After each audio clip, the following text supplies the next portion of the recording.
Lá, vamos conversar um pouquinho, breves considerações, relembrando os aspectos mais importantes de um contrato chamado namoro qualificado. Pois bem, namoro qualificado é aquela relação íntima, próxima, que aparentemente gera a impressão para terceiras pessoas de que aquele casal são companheiros e têm intenção em formar família. Nós observamos a intenção em formar família e a publicidade no casamento e na união estável. Quando as pessoas apenas namoram, não têm união estável, não são casadas, dita a lei que, sendo namorados, não há que se falar em regime de casamento, regime matrimonial ou patrimonial. Não há que se falar em divisão de patrimônio. Não há que se falar em intenção em formar família, uma vez que o namoro é considerado uma fase de conhecimento.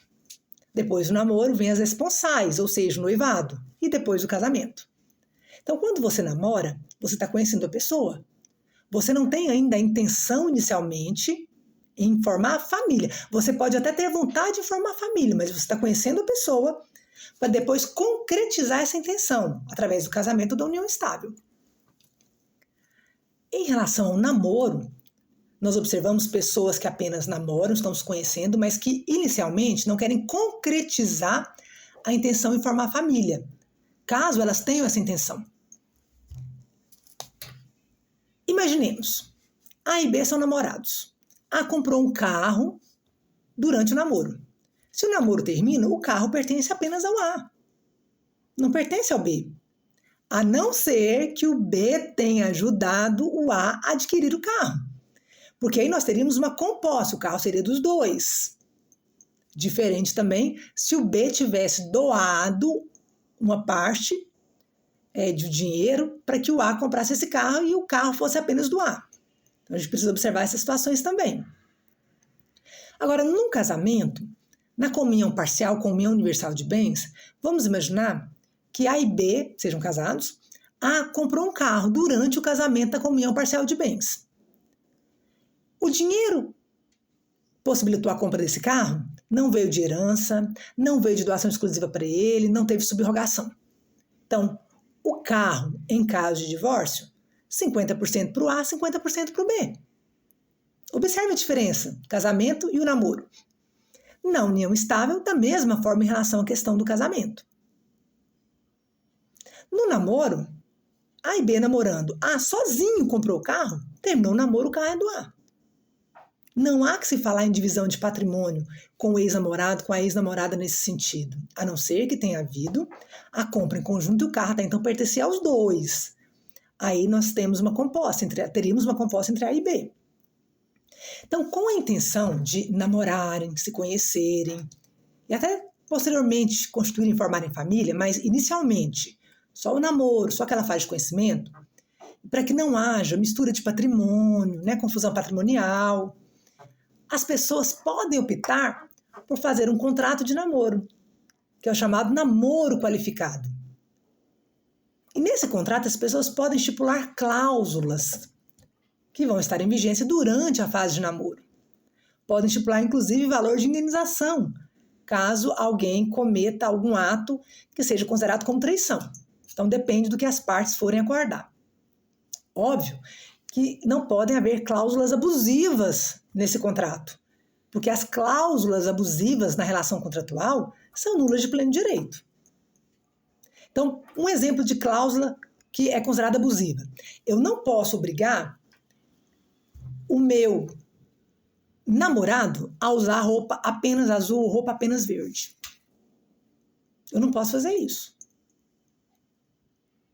Mas nós podemos conversar sobre, se você praticar algum ato que nós aqui entendemos até então que seja uma traição ou vice-versa, vai ser cabível o pagamento de uma indenização para a parte que for prejudicada. Então, o namoro qualificado tem a intenção em dizer a quem possa interessar que aquele casal, por mais que tenha uma relação muito próxima, de afinidade, de afeto, que aparentemente são um casal no sentido de casamento ou de união estável? Para que fique bem preciso que eles apenas estão namorando e se conhecendo, que até então a intenção, caso haja, em formar família, não foi concretizada ainda. E resguardar patrimônio, não haver compartilhamento de patrimônio. Mas é importante ressaltar, se você adquire patrimônio com seu namorado e o patrimônio pertence aos dois, na ruptura do namoro, vai ter que haver um acordo aí sobre a questão de o carro pertencia até então ao A, pertencia até então ao B. Então, vai ter que acontecer um acordo aí em relação àquela composse existente. Então, fez contrato de namoro qualificado, a intenção é não misturar patrimônio, não confundir patrimônio, não ter confusão patrimonial. É como se vigorasse numa relação de afeto a separação de bens. É um namoro, não é uma união estável.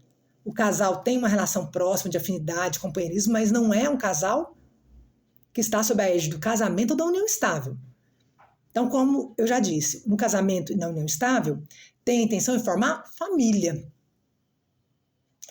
Quando você namora, você vai para a rede social e, por exemplo, publica uma foto dizendo meu amor, o amor da minha vida, minha cara metade, minha alma gêmea, meu chuchu, meu bombom, meu docinho. Seu namorado, sua namorada. Quando você tem uma união estável, você diz assim, meu namorado, minha namorada, minha alma gêmea. Quando você é casado, normalmente as pessoas dizem minha alma gêmea, meu esposo, minha esposa, meu cônjuge, minha cara metade da laranja, alma gêmea, enfim. No namoro qualificado, a intenção é deixar preciso a quem possa interessar que por mais que o casal tenha uma relação de proximidade, afinidade, intimidade, até então não há intenção em concretizar, em formar família. E não ter confusão patrimonial. Diferente do que acontece em relação ao casamento, em relação à união estável. O casamento ele pode ser dissolvido através da morte, da separação judicial que não foi extinta no Código Civil, né, pela emenda 66 de 2010, ela continua sendo mantida no Código. Alguns casais optam ainda por separar judicialmente para depois fazer o divórcio, mas a separação judicial não é mais um requisito para haver a convolução posteriormente em divórcio. Se as partes tiverem interesse, elas podem ingressar diretamente com a ação de divórcio. Ou divórcio extrajudicial, se for o caso. Pela morte, nulidade, anulabilidade, pelo divórcio, pela separação judicial. Nós temos essas possibilidades para findar o casamento. Na união estável, uma ação de dissolução de união estável. E no namoro qualificado, nós temos que observar as cláusulas do contrato de namoro. Se informalmente basta o não de uma das partes, que é um direito potestativo, inclusive, o contrato vai se dar por findado, ou tem um prazo específico possibilitando a renovação, ou se vai haver necessidade formalmente, e nós recomendamos isso, inclusive, de que essas partes compareçam até o cartório para fazer devida dissolução aí, ou desfazimento desse contrato. É importante resguardar o patrimônio, é importante resguardar as suas vontades, e eu digo isso em relação às duas partes, né, no namoro qualificado, porque eu posso ter a intenção de formar família, mas não por esse momento, não por agora, ainda que eu tenha uma relação muito próxima com alguém. Eu posso sozinha adquirir um patrimônio durante o meu período de namoro, com fulano, com ciclano, enfim, e aquele objeto adquirido, móvel ou imóvel, pertencer somente a mim, para que posteriormente o outro não queira aquilo que é meu ou vice-versa. Então, namoro qualificado, nós recomendamos que seja feito em cartório e que as cláusulas sejam muito bem redigidas, conversadas, observadas, cumpridas, e que não se fuja daquilo que foi proposto. O casal propôs um ao outro no contrato de namoro qualificado, para que não haja descaracterização desse namoro qualificado, de repente ir para a união estável. Fica a dica para o exame da OAB.